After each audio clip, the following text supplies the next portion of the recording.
It was bad. He was just lying there. He was a body.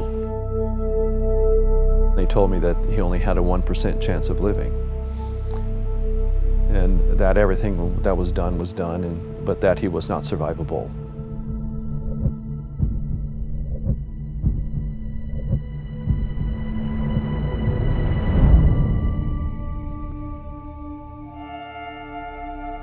Daniel's 3 years old at the time. Time came to go to church, and everybody gathered to get in the car, and there was no Daniel. So I started looking for him. He wasn't in the house, so I went outside and I walked by the pool, and then I saw him at the bottom. So I jumped in the pool and got him out. He had been in the pool for quite some time. We don't know really how long, but it had been a long time. Ambulance got there. They did the ones, and they got his heart started at the pool, and so they took him to hospital. And then I met the doctors, and they told me that that he was going to die. He had tubes out of everything, everywhere.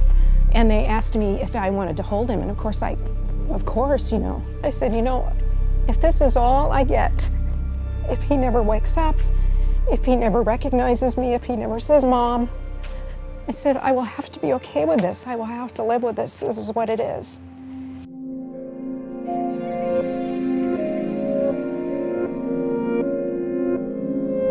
The hopes and dreams that you have for your child, you know, those are all gone.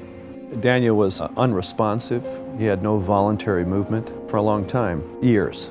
He couldn't walk, he couldn't lift his hand intentionally, and he couldn't eat, and so they did surgery on him to give him a feeding tube. And Daniel still has a lot of limitations. He doesn't talk. We've had all the struggle with taking care of him, taking care of a disabled child.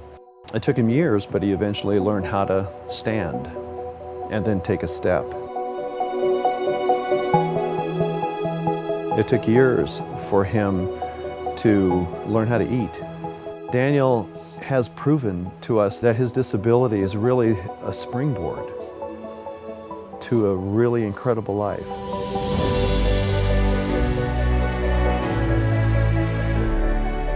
I think it helps people see that maybe what they have isn't quite as difficult as what he had. And if he's moving forward, living life, then they can move forward and live life too.